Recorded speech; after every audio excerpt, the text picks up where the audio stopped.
Muy buenos días a toda la comunidad estudiantil de la Institución Educativa San José del municipio de La Unión Valle, primer claustro educativo oficial del departamento del Valle del Cauca. Soy el docente Reinaldo Laspilla Marulanda y he elaborado este video para instruir a los estudiantes en el curso de física para grados 10º y 11º alrededor del tema del análisis de circuitos eléctricos resistivos de corriente continua de acuerdo a la teoría de las mallas, es decir, la aplicación de las leyes de Kirchhoff. Este es un caso especial en el cual se tratan 4 mallas. Ya habíamos visto 1 por 3 mallas. Entonces vemos el circuito a mano izquierda. Identificamos entonces que existen 4 mallas. Vamos a nombrarlas. Malla 1, malla 2, malla 3, malla 4. También se ha elegido entonces que cada una de estas mallas tenga un sentido para la corriente. Recordemos que el objetivo del planteamiento es encontrar el valor de la corriente de la malla, un artificio que se monta para poderla encontrar. Y que en ese sentido va a ocurrir lo siguiente: si el sentido ha sido elegido de manera correcta, el valor que vamos a encontrar va a dar positivo. Si el sentido ha sido elegido de manera incorrecta, va a dar negativo. La magnitud de lo hallado es el valor correcto y el signo negativo lo que indica es que al momento de ir a aplicar ese valor sobre el circuito debo tener en cuenta que debía haber elegido el sentido al contrario del que se colocó. Dado esa explicación, recordamos entonces y miramos que las dos elecciones son sentido en el manecillas del reloj o sentido al contrario de las manecillas del reloj. Podemos ver entonces que en la malla 1, el autor del ejercicio ha elegido colocar el sentido en el de las manecillas del reloj, mientras en la malla 2 ha decidido colocarlo al contrario de las manecillas del reloj, en la malla 3 en el sentido de las manecillas del reloj y en la malla 4 al contrario del sentido de las manecillas del reloj.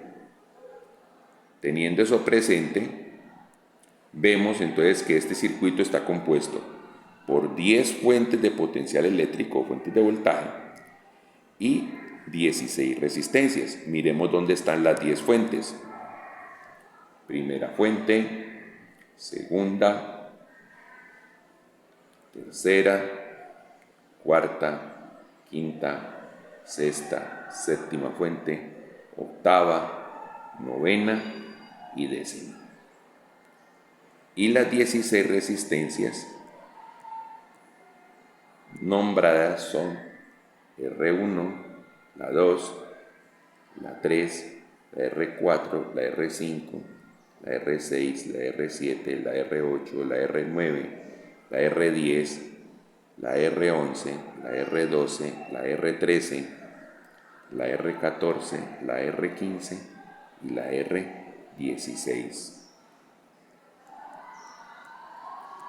¿Por qué están nombradas las las resistencias? Porque tienen diverso valor. Los valores que se han elegido son todas las resistencias que están nombradas con número impar, llámese R1, R3, R5, R7, R9, R11, R13 y R15, cada una de ellas va a tener un valor de 5 ohmios. Recordemos que la unidad de medición de la resistencia eléctrica es ohmios. Y las otras resistencias, es decir, las que están nombradas con número par, dígase R2, R4, R6, R8, R10, R12, R14 y R16, cada una de ellas vale 10 ohmios. Y de las 10 fuentes que están instaladas, cada una de ellas vale 20 voltios. Recordemos entonces que todo el planteamiento se hace basado en la ley de Ohm. Ley de Ohm, cuyo planteamiento es muy sencillo, es que me dice la diferencia de potencial entre dos puntos de un circuito es igual a la multiplicación de la resistencia ofrecida entre esos dos puntos del circuito multiplicado por la corriente que circula entre esos mismos dos puntos. Bueno, Recordemos que la diferencia potencial se mide en voltios, la resistencia en ohmios y la corriente se mide en amperios. Vamos entonces aplicando esto que se llama la ley de Ohm. Entonces las ecuaciones de mallas que van a quedar planteadas hacen caso de esa ecuación y la vamos a tener como que la sumatoria de todos los aportantes de potencial eléctrico va a ser igual a la sumatoria de todos los consumidores de potencial eléctrico. ¿Quiénes son los aportantes? Las fuentes. ¿Quiénes son los consumidores? Las resistencias, multiplicadas por su corriente. Bueno, entonces vamos a mirar la malla 1 y vamos a identificar un punto P como punto inicial del análisis y arrancamos el recorrido. Y ese recorrido que vamos a realizar, entonces en cuanto a aportantes, ¿a quiénes nos encontramos? Nos encontramos primero a la fuente 1 y vemos que la corriente entraría por el lado negativo y saldría por el lado positivo. Lo que me indica entonces que esa fuente la voy a contar como positiva. Sigo el recorrido y cuando llego acá, esa corriente de malla pasa a través de esa fuente y entra por el lado negativo y sale por el lado positivo, lo que indica que esa fuente la voy a contar como positiva. Doy la vuelta y llego acá y la corriente de nuevo atraviesa esa fuente entrando por el lado negativo y saliendo por el lado positivo, lo que indica que esa fuente la voy a contar como positiva. Y ya llegué al punto de inicio donde empecé el análisis, es decir, esa malla solo tiene esas tres fuentes. Bueno, ya teniendo presente y tenemos las tres fuentes y son positivas, vamos a mirar los consumidores. Arrancando otra vez desde P, entonces vamos a observar que nos encontramos a R1. Por R1 solo circula la corriente 1. Entonces vamos a decir R1 por I1. Cuando pasamos a R2 nos ocurre la misma situación. La única que circula a través de ella es I1. R2 por I1. Pero cuando damos la vuelta acá y vamos a evaluar a R6, encontramos que en R6, que está en la frontera entre la malla 1 y la malla 4, ahí las dos corrientes se dirigen hacia abajo. La corriente I1 y la corriente I4 confluyen en esa resistencia, lo que indica entonces que hay una sumatoria de ellas. Diríamos más R6 que multiplica a I1 más I4. ¿Por qué escribo primero I1? Porque estoy hablando de la malla 1. Seguimos y pasamos por la resistencia 5 y la resistencia 4 que van a tener la misma situación. Allí, ¿qué está pasando? Esa resistencia está en la frontera entre la malla 1 y la malla 2 y allí, de acuerdo a los sentidos elegidos para las corrientes, entonces tanto la corriente I1 como la I2 van en el mismo sentido, van de derecha hacia la izquierda, entonces se van a sumar. Entonces me va a pasar que va a aparecer que R5 va a quedar multiplicado por I1 más I2, al igual que R4 por I1 más I2. Y la última resistencia que nos falta por sumar aquí, pues es la R3 para terminar la circulación, y por R3 solo pasa I1. Ya mostraremos ahora cómo se hace la factorización para que organicemos bien la ecuación.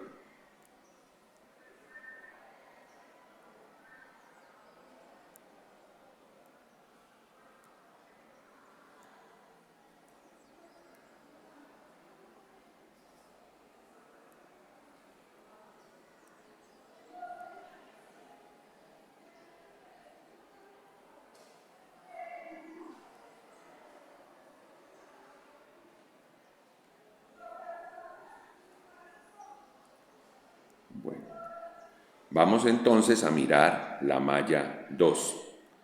En la malla 2 observamos que hemos identificado un punto llamado Q.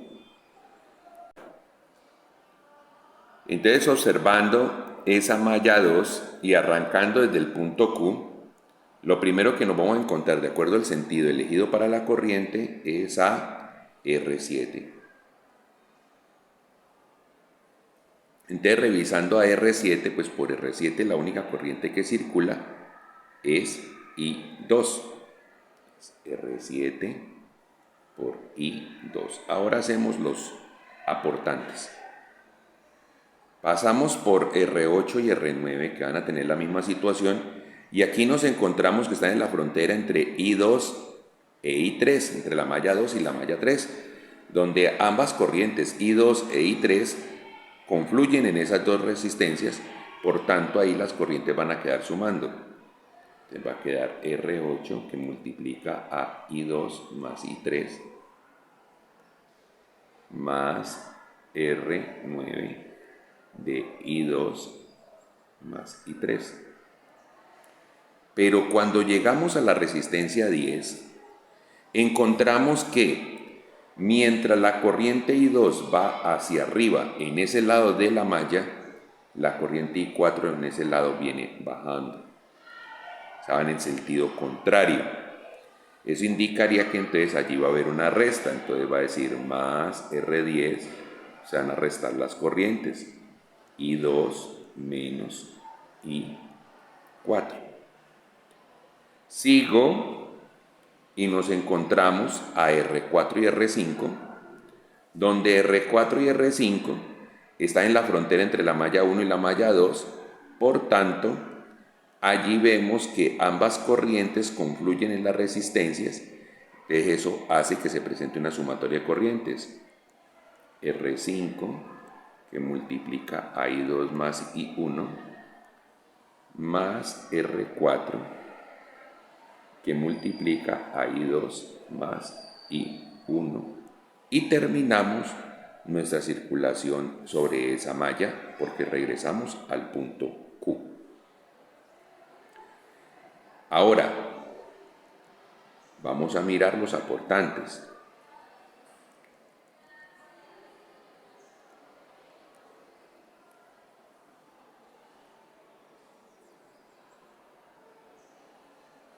No estoy borrando acá pantalla.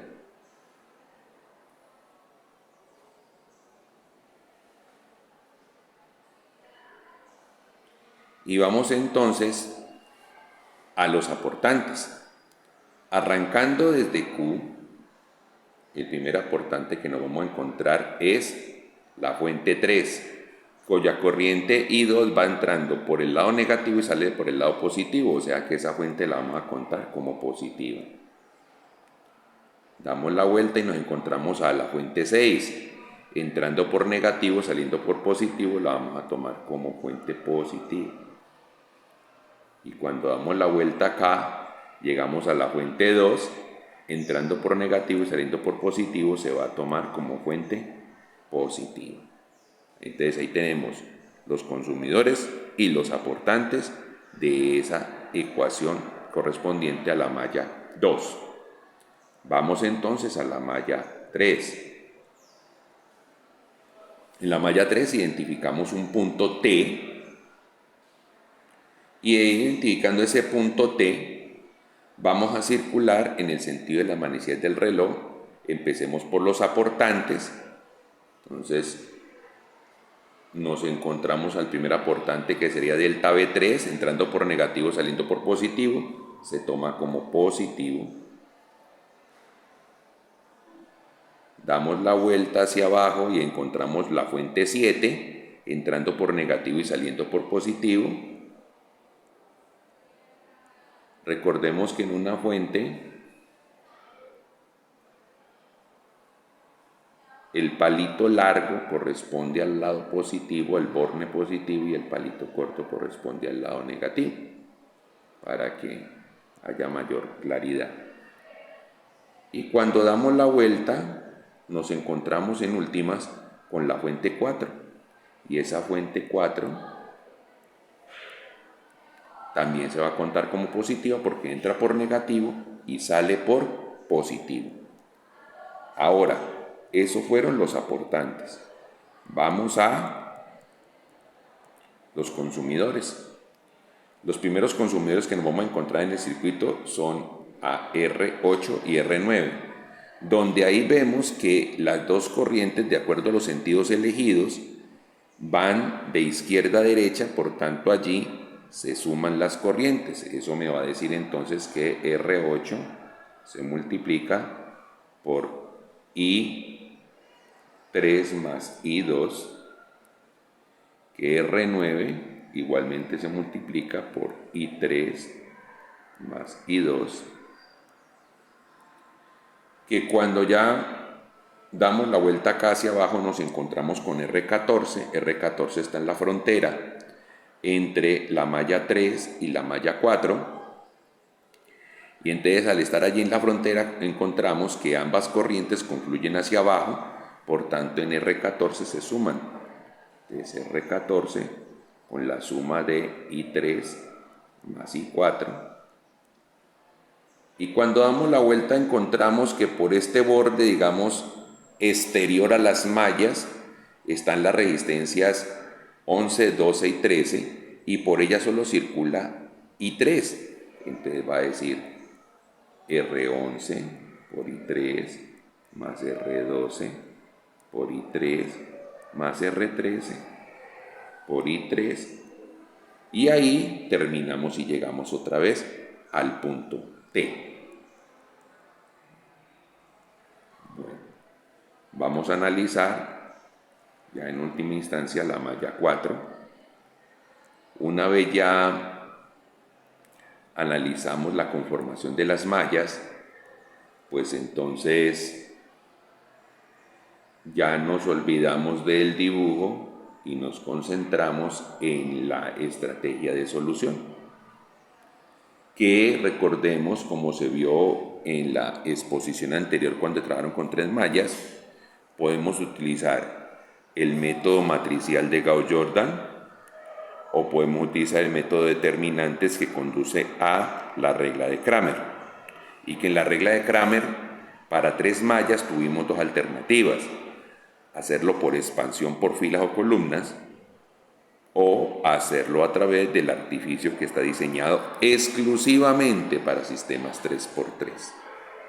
Lo que indica entonces que para la solución de este circuito, que es de 4 mallas, solo hay 2 de esas 3 alternativas: Gauss o determinantes, regla de Cramer, pero solo por expansión.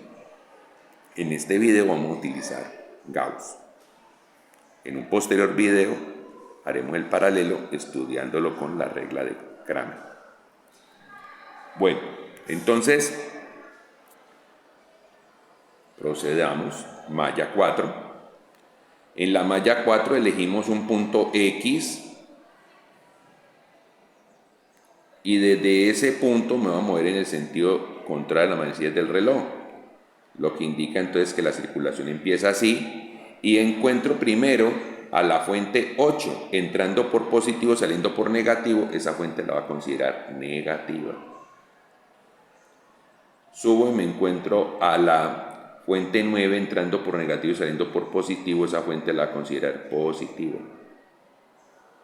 Sigo y me encuentro la fuente 10 entrando por negativo y saliendo por positivo, fuente que se va a considerar positiva. Cuando bajo me encuentro a la fuente 5 entrando por negativo y saliendo por positivo, fuente que va a ser considerada positiva. Sigo hacia abajo y me encuentro a la fuente 6 entrando por positivo y saliendo por negativo, fuente que va a ser considerada negativa.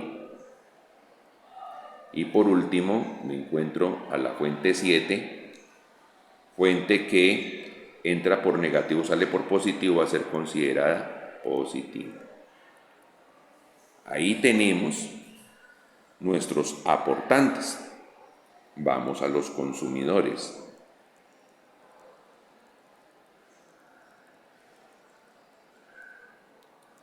Si han prestado atención, habrán caído en la cuenta, en el detalle, que en la ecuación de la malla 1 no apareció I3 por ninguna parte. ¿Por qué? Porque no hay vecindad entre la malla 1 y la malla 3. Lo que no le pasa a la malla 2. La malla 2 está en contacto con todas las mallas. Entonces, ahí en esa ecuación van a aparecer todas las corrientes, I1, I2, I3, I4. Y cuando analizamos la malla 3 no aparecía I1 por ninguna parte, por la misma razón por la cual I3 no aparecía en la malla 1. Y ahora en la malla 4 va a pasar lo mismo que con la malla 2, tiene vecindad con todos. Entonces, en la malla 1, cuando ya la vayamos a protocolizar, van a encontrar un 0 y 3, porque necesitamos hacer aparecer todas las ecuaciones. Mientras en la malla 3 van a encontrar que en donde aparece I1 aparece un 0. En el lugar de I1 aparecerá un 0. Bueno, vamos a la malla 4, ya vimos los aportantes, vamos a los consumidores. Arranquemos por X y el primer consumidor que nos encontramos es R16, por el cual solo pasa I4.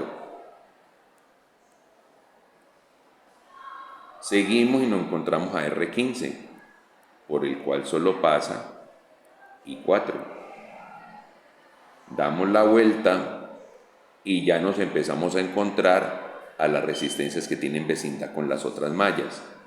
Encontramos primero a R6. Entonces R6, allí vemos de que las dos corrientes confluyen hacia abajo, por tanto se suman I4 más I1. Pasamos a R10, allí vemos que mientras la corriente 4 va bajando, la corriente 2 va subiendo, entonces se restan R10 que multiplica a I4 menos I2, y después pasamos a R14. R14, donde se observa que las dos corrientes confluyen hacia abajo en ese sitio, por tanto se suman I4 más I3. Y entonces allí ya terminamos el análisis de las mallas. Desde una perspectiva pragmática, se diría que hasta aquí llegó la física. Porque de acá en adelante, cuando ya tenemos planteadas las ecuaciones de malla, que es fundamental, porque es lo que está mostrando cómo entendemos la ley de Ohm para interpretarla, ya lo que sigue es un sistema matemático de solución. Conocimiento estándar que hemos ido adquiriendo a lo largo de nuestra educación.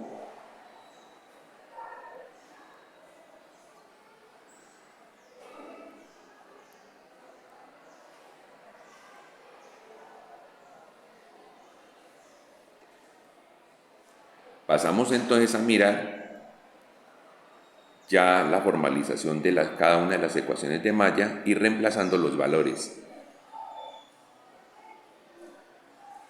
Vamos entonces a la malla 1. Y en la malla 1, ¿qué nos decía? Vea, teníamos tres fuentes, la 1, la 5 y la 2. Cuando la reemplace, cada una de ellas vale 20 voltios, terminará valiendo entonces 60 voltios, la sumatoria de todos los aportantes. Ahora, lo que escribimos en pantalla viendo la gráfica aparece acá, en el orden del recorrido. Y donde están los paréntesis, ¿qué vamos a hacer? Vamos a practicar la propiedad distributiva, es decir, R6 multiplica I1, R6 multiplica I4, R5 multiplica I1, R5 multiplica I2, R4 multiplica I1, R4 multiplica a I2. Y habiendo hecho entonces esa distribución, vamos a agrupar todos los que tengan por factor común I1, todos los que tengan por factor común I2 y todos los que tengan por factor común I4. Y miren que hacemos aparecer ya 0 y 3.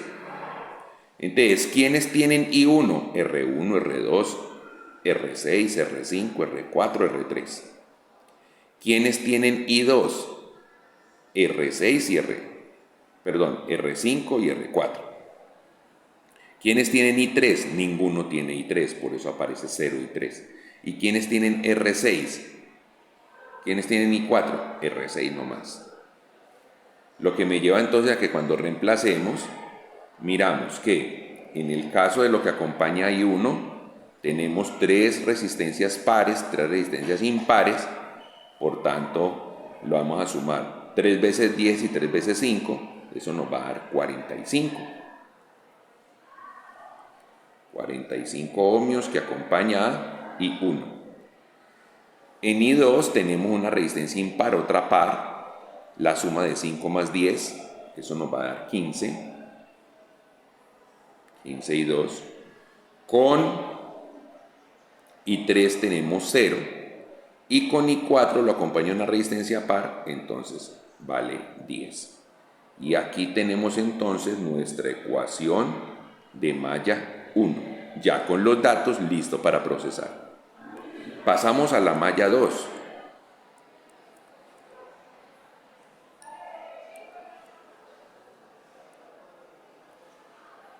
En la malla 2 nos habían planteado algo similar con respecto a la cantidad de fuentes aportantes. Tenemos 3 fuentes que al sumarlas, pues cada una vale 20 y termina valiendo 60. Ahora, teníamos entonces resistencias que por la 7 solo pasaba la corriente I2, mientras por la 8 pasaba la corriente 2 y 3, por la 9 la corriente 2 y 3, por la 10 la corriente 2 y 4, con la salvedad, la novedad de que al estar en sentidos contrarios allí se ve restando el I4. Por R5 pasaba la suma de I2 e I1 y por R4 la suma de I2 e I1. Al hacer el proceso de aplicar la propiedad distributiva en R8, en R9, en R10, en R5 y en R4, nos va a quedar que vamos a agrupar todo lo que esté con I1, todo lo que esté con I2, todo lo que esté con I3 y todo lo que esté con I4. Viéndolo de esa manera, que encontramos, la novedad va a ser que cuando aplique propiedad distributiva aquí, va a quedar R10 por I2 menos R10 por I4. Hay que tener en cuenta que hay esa aparición de ese menos ahí. Cuando ya vaya a hacer entonces la distribución, miren lo que nos vamos a encontrar. Que con I1, ¿quiénes acompañan a I1? R5 y R4. ¿Quiénes acompañan a I2? R7, R8, R9, R10, R5 y R4. ¿Quiénes acompañan a I3? R8 y R9. ¿Y quiénes acompañan a I4? Menos R10. El menos, ya acabamos de ver de dónde salió ese menos. Cuando reemplazamos los valores, entonces me va a decir, con I1 tenemos una resistencia impar y otra par, eso me suma 15. 15 ohmios acompañando a I1. Cuando vemos a I2 encontramos que tenemos 3 resistencias impares, 3 resistencias pares, 3 veces 5, 3 veces 10, eso nos da 45 acompañando a I2. Con I3 tenemos una par y una impar, eso nos da 15. Y con I4 tenemos una par, pero con un signo menos, menos 10 por I4. Esto que tenemos acá es entonces la ecuación de la malla 2. Vamos a la malla 3.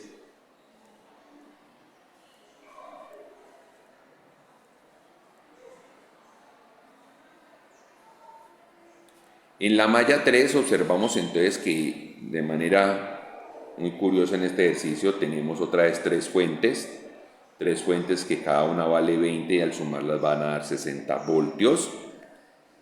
Y tenemos la presencia de R8 que está en la frontera entre la malla 2 y la malla 3, ahí confluyen las corrientes, entonces se quedan sumando.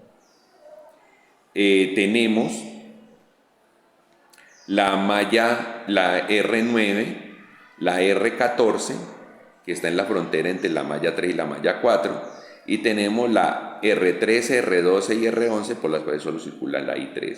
Aplicamos la propiedad distributiva que traemos de siempre y entonces me dice, ¿vemos ahí uno por alguna parte? No, entonces le ponemos 0. Con I2 vemos que está R8 y R9. Con I3 está R8, R9, R14, R13, R12 y R11.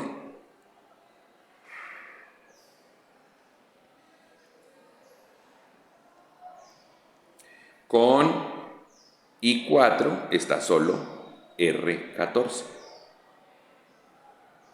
Cuando hacemos las sumas y reemplazamos los valores que encontramos, que con R8 y R9 es una impar y otra par, entonces es 15.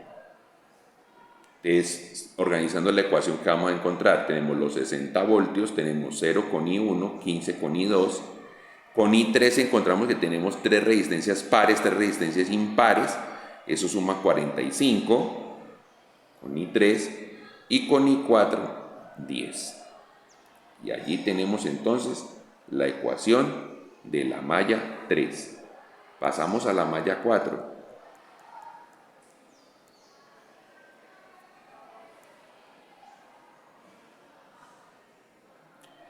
Y en la malla 4 teníamos la novedad que nos encontramos que habían 6 fuentes, pero 4 de ellas quedaron como positivas y 2 quedaron como negativas.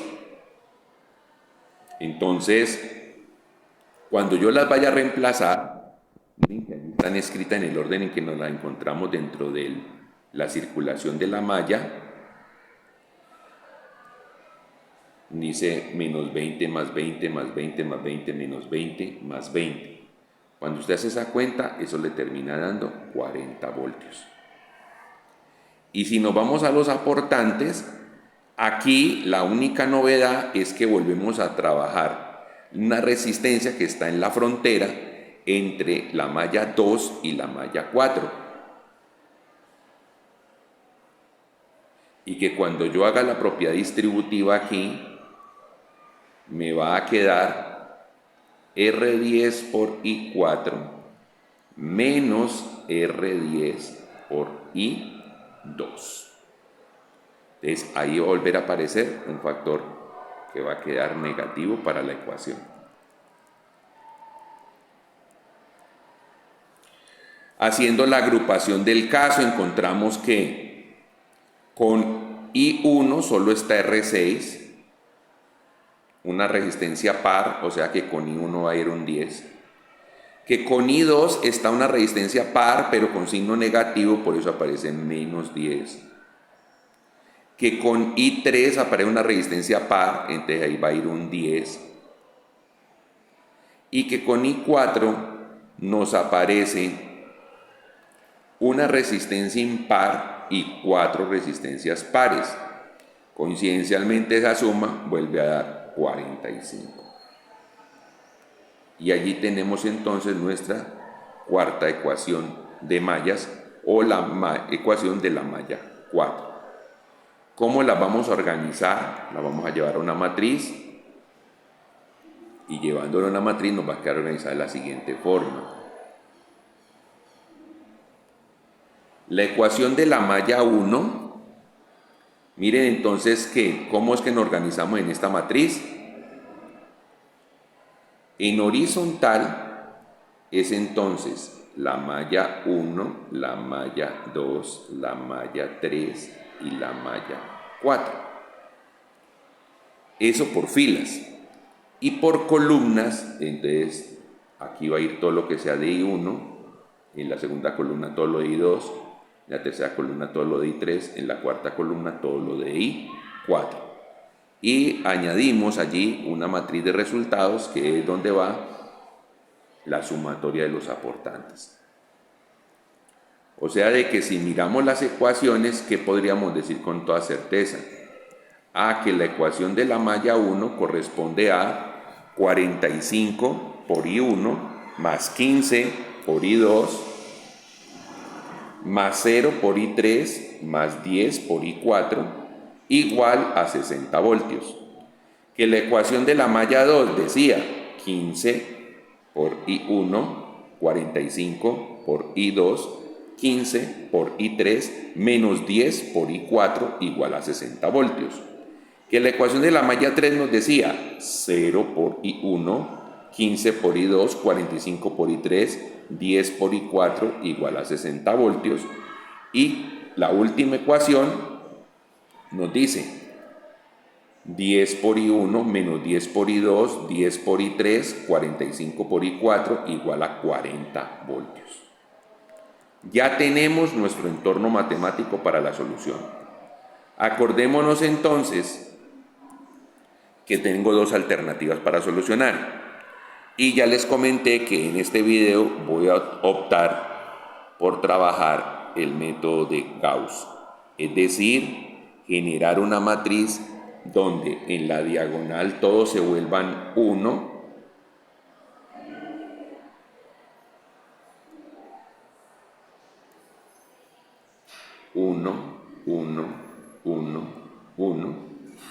y que en los triángulos arriba y abajo de esa diagonal todos los elementos sean ceros. Y cuando se llegue ese momento, entonces aquí va a aparecer el resultado de I1, aquí el de I2, aquí el de I3 y acá el de I4. Entonces, para generar el primer 1, el 1 de la esquina superior izquierda, es decir, de la columna 1, opto por mirar que como dice 45, entonces la pregunta que me hago es, ¿por cuánto tengo que multiplicar a 45 para que me dé 1? Pues por su inverso multiplicativo. ¿Y cuál es el inverso multiplicativo de 45? 1 sobre 45. Viéndolo allí, pues escoger todos los elementos de la fila y dividirlos por 45. Entonces, 45 dividido 45, 1. 15 dividido 45, le podemos sacar quinta o quinceava de una vez. Entonces, la quinceava de 15 es 1 y la quinceava de 45 es 3. Por eso dice acá 1/3. 0 dividido 45 sigue siendo 0. Y 10 dividido 45 le podemos sacar quinta, la quinta de 10 es 2 y la quinta de 45 es 9, entonces por eso dice 2/9. Y 60 dividido 45 le podemos sacar quinceava, la quinceava de 60 es 4, mientras la quinceava de 45 es 3, por eso dice 4/3. Ya obtuvimos el 1 que tenemos como objetivo. Ahora mi objetivo es convertir en ceros los otros elementos de esa columna. Es decir, aquí, acá y acá.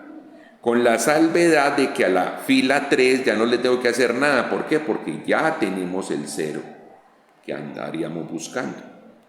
Entonces la pregunta que nos vamos a hacer es,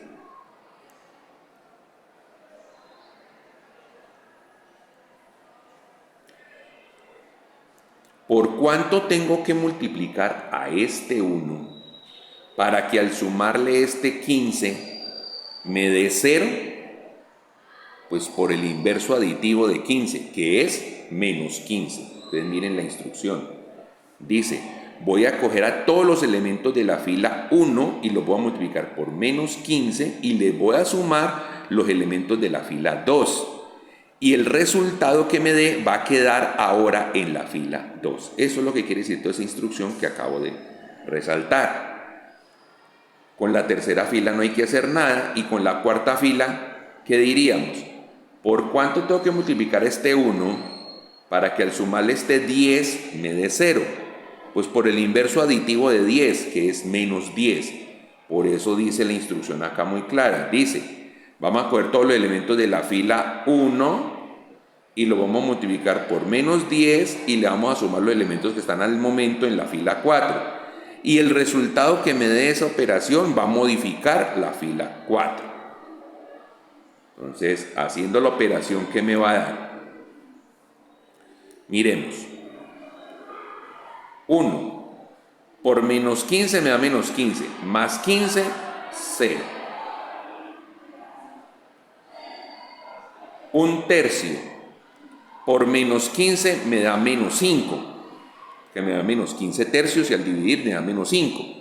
Menos 5 más 45 me da 40. Ahora, 0 por menos 15 me da 0, más 15, pues sigue siendo 15.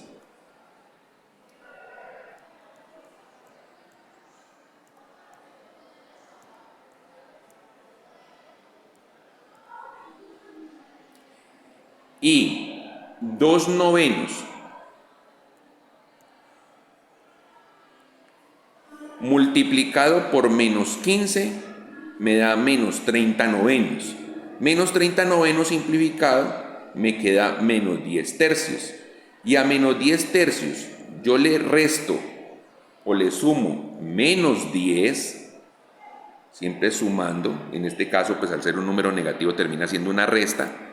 Entonces voy a decir menos 10 tercios, menos 10, ese menos 10 se puede convertir en menos 30 tercios.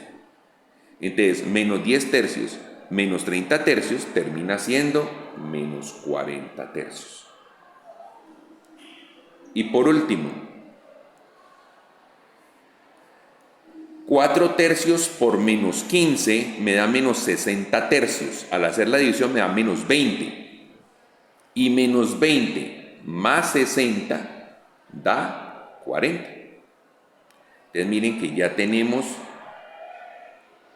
la fila 1, que logramos el 1.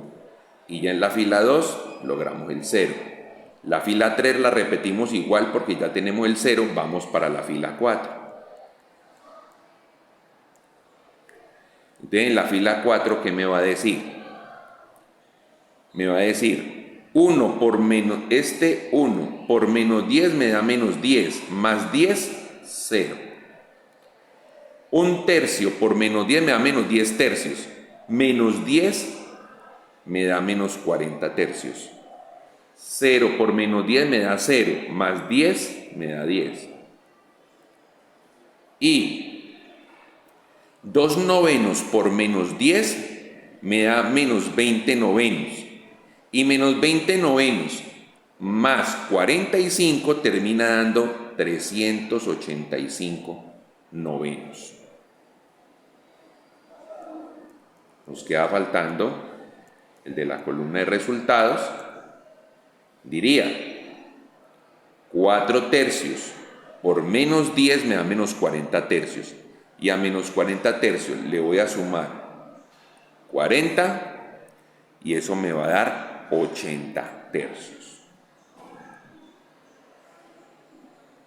Entonces ya se logró el objetivo de tener el 1 en la diagonal y los ceros en la columna. Por tanto, el paso que sigue, ¿qué es? Intervenir ya la segunda columna.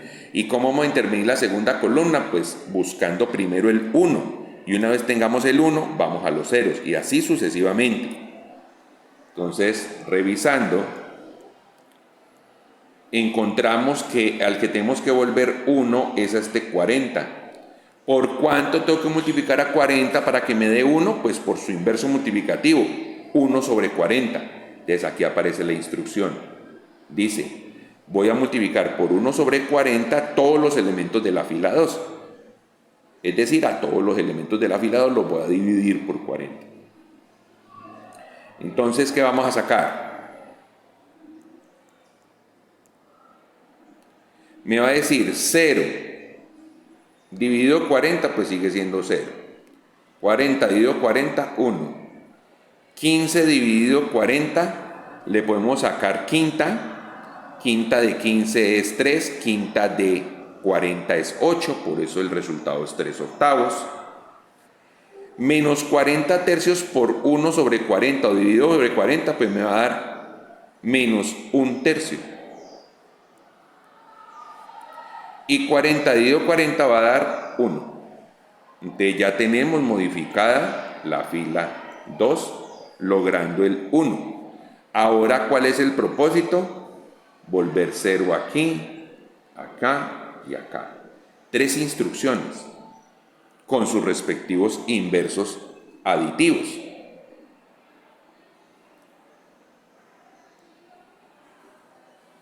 Entonces miremoslo acá para verlo en detalle en un movimiento que vamos a hacer en pantalla. ¿Por cuánto tendré que multiplicar al 1 para que al sumarle un tercio me dé 0? Pues por menos un tercio. O sea que en la fila 1 va a quedar intervenido con menos un tercio. Vamos a la fila 3. ¿Por cuánto tendré que multiplicar este 1 para que al sumarle 15 me dé 0? Pues por menos 15. Para la fila 3. Y para la fila 4, ¿por cuánto tendré que multiplicar a este 1 para que al sumarle menos 40 tercios me dé 0? Pues por el inverso aditivo, 40 tercios.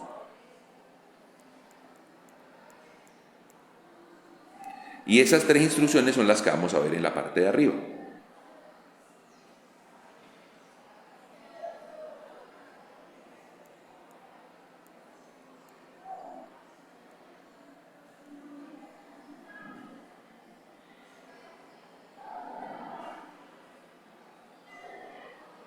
Voy a copiar la matriz que teníamos abajo en la parte derecha para que podamos ver con facilidad la comparación.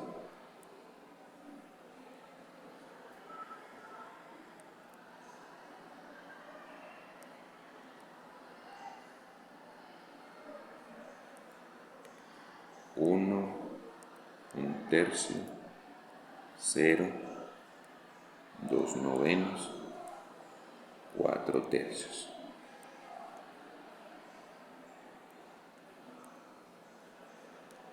Cero, 1, 3 octavos, menos un tercio y 1. 0, 15, 45, 10 y 60. Y 0, menos 40 tercios, 10, 385, novenos y 80 tercios. Bueno, entonces vamos a hacer nuestros cálculos.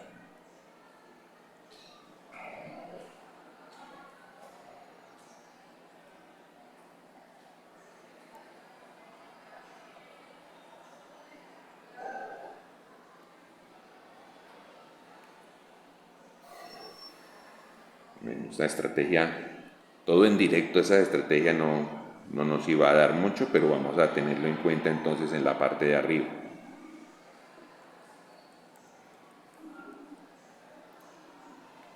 Cuando entonces sobre la matriz anterior hacemos la escritura, nos va a decir lo siguiente. Va a decir: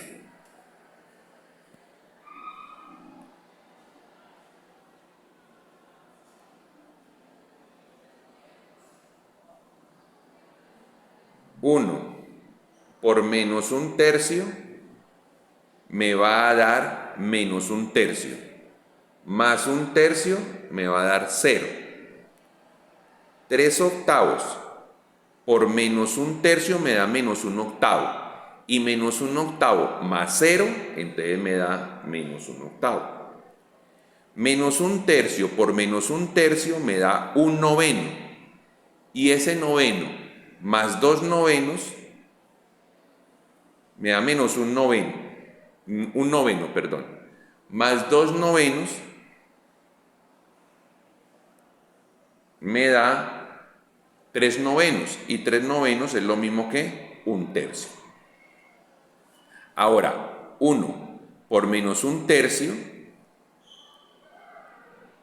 me va a dar menos un tercio, y menos un tercio más 4 tercios me da 1.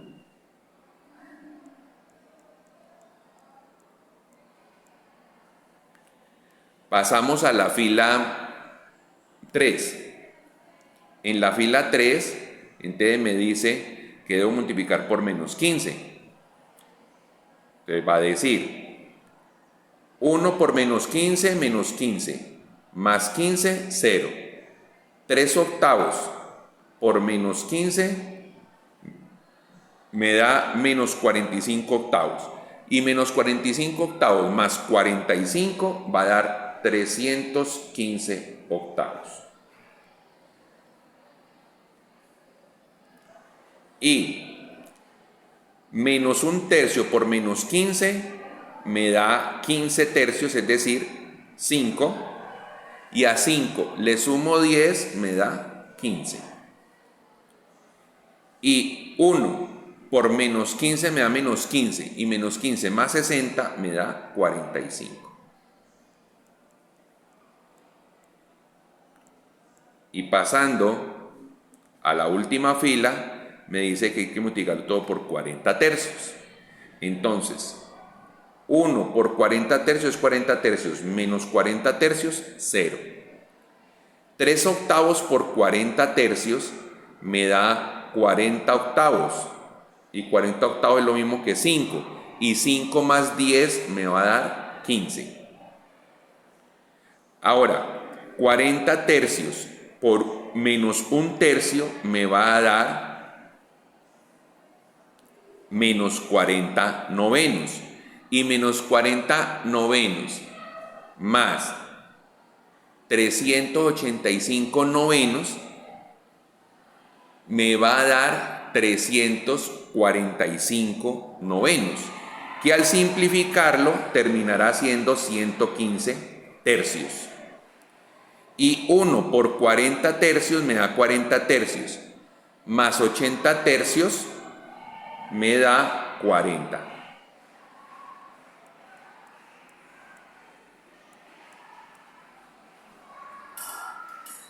Ya teniendo entonces esa matriz allí armada, pasamos entonces a la siguiente. Ya tenemos completa 2 columnas. ¿Cuál es el paso que sigue? Lograr el 1 en la tercera columna, para después lograr los ceros. Para lograr el 1, ¿qué tendremos que hacer? Hacernos la siguiente pregunta. ¿Por cuánto hay que multiplicar a 315 octavos para que me dé 1? Pues por su inverso multiplicativo, por 8 sobre 315. Cuando entonces a todos los elementos de la fila 3 los intervenimos multiplicándolos por 8 sobre 315, nos va a dar 315 octavos por 8 sobre 315 me da 1. 15 por 8 sobre 315 me da 8 sobre 21. Y 45 multiplicado por 8 sobre 315 me da 8 séptimos al hacer la reducción. Entonces ya ahí logramos el 1.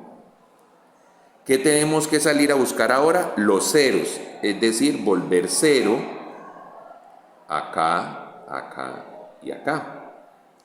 Para lograr esos ceros, ¿qué tendremos que hacer? Dice entonces, ¿por cuánto tengo que multiplicar al 1 para que al sumarle menos un octavo me dé 0? Pues por un octavo. Entonces por eso aparece la regla aquí que dice un octavo que va a multiplicar a la fila 3 y le va a sumar la fila 1 para dejar el resultado en la fila 1. ¿Por cuánto tendré que multiplicar el 1 para que al sumarle 3 octavos me dé 0? Pues por menos 3 octavos.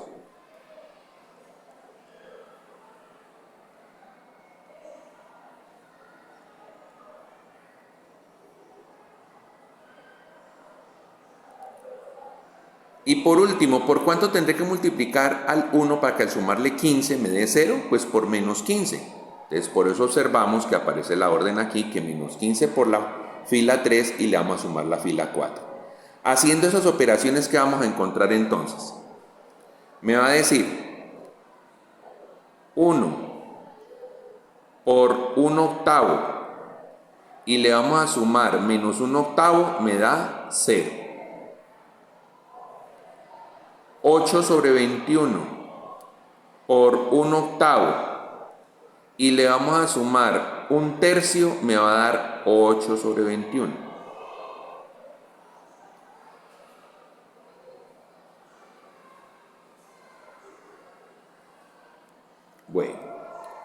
Y ahora, 8 séptimos por 1 octavo y le vamos a sumar un 1, me va a dar 8 séptimos.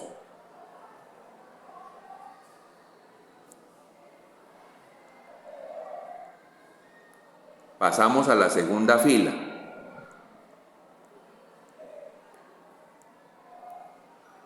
1 por menos 3 octavos me da menos 3 octavos, más 3 octavos me da 0.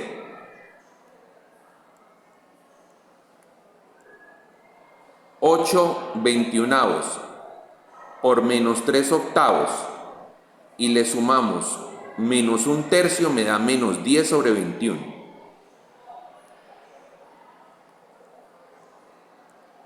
Y a 8 séptimos lo multiplicamos por menos 3 octavos y le sumamos un 1 me da 4 séptimos.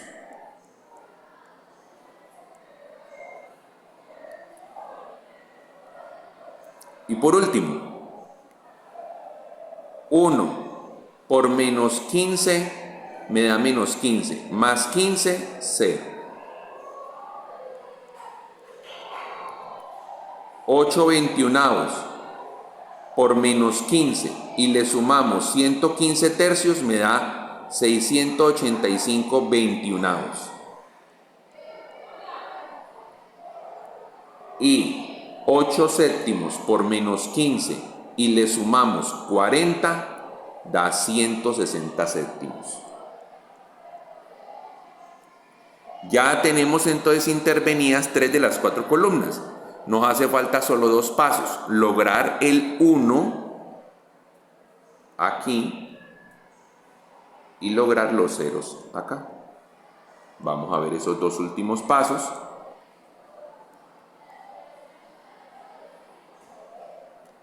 Y me va a decir, ¿por cuánto tengo que multiplicar a 685 veintiunavos para que me dé 1? Pues por su inverso, por 21 sobre 685. Entonces, toda la fila 4 va a quedar multiplicada por 21 sobre 685. ¿Qué me va a decir entonces? 685 veintiunavos multiplicado por 21 sobre 685 da 1. Y 160 séptimos multiplicado por 21 sobre 685 me da 96 sobre 137.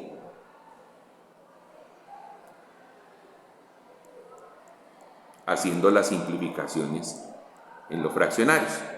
Ya logramos el 1. ¿Qué nos hace falta? Buscar los ceros. Y es la última instrucción.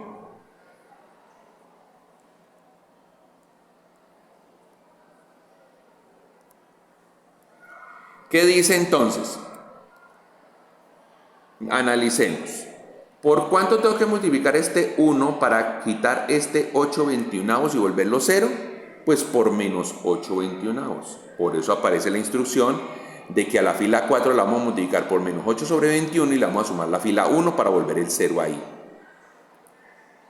¿Por cuánto tengo que multiplicar a este 1 para que al sumarle menos 10 veintiunavos me dé 0? Pues por 10 veintiunavos.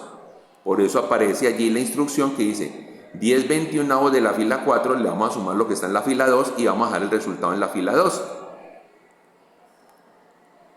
¿Y por cuánto tengo que multiplicar? A 1 para que al sumarle 8 veintiunavos me dé 0, pues por menos 8 sobre 21. Entonces ahí dice la instrucción, menos 8 sobre 21 por la fila 4 y le vamos a sumar lo que está en la fila 3. Nos damos cuenta entonces que aplicando esa relación nos da los ceros acá y vamos a concentrarnos en los resultados a este lado. Entonces, 96 sobre 137 por menos 8 sobre 21 y le vamos a sumar 8 séptimos, termina dando 120 sobre 37. 96 sobre 137 lo vamos a multiplicar por 10 sobre 21 y le vamos a sumar 4 séptimos y me da 124 sobre 137.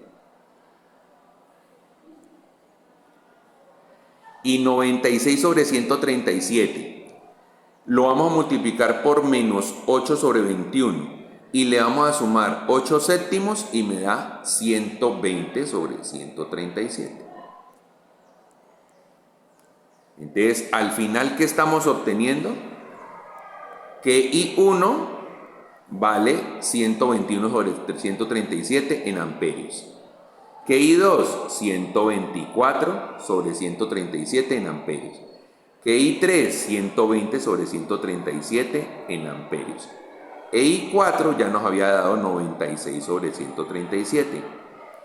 ¿Qué nos resultaron? Todos los resultados nos dieron positivos. ¿Eso qué quiere decir? Que la elección de los sentidos de giro de las corrientes de malla que el autor eligió para empezar a hacer el problema fueron los correctos. Y así aparece consignada la respuesta en esta parte.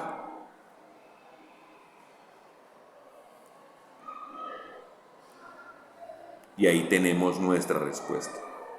Si alguno de esos valores no hubiera dado negativo, pues simplemente era porque el sentido se había tomado al contrario. Si cambiamos los sentidos, cualquier sentido que cambiara ahí, inmediatamente lleva a que el resultado diera negativo. Bueno, esta es la forma del análisis del circuito vía aplicando el método de Gauss-Jordan, el método matricial. En un posterior video mostraré cómo darle solución vía método de Kramer, que de una vez anticipo y en clase ya se discutió. Sería mucho más largo. ¿Por qué? Porque primero hay que aplicar expansión. Y cuando apliquemos expansión se nos van a generar unos determinantes 3×3. 4 determinantes 3×3. Ahí van 4. Solo para la matriz de coeficientes. Pero hay que generar otras 4 matrices. Acuerden, la matriz modificada de primera columna, de segunda, de tercera y de cuarta columna. Y a cada una de ellas, en expansión, habría que hacerle 4 determinantes. Lo que me lleva a que todo el cálculo conduce a calcular, perdónenme la palabra redundancia, 20 determinantes. Es un método más largo. Pero hay que tener el conocimiento de cómo hacer uno y otro. Les agradezco mucho su atención y espero que este material les sirva para consolidar su aprendizaje. Muy buenos días.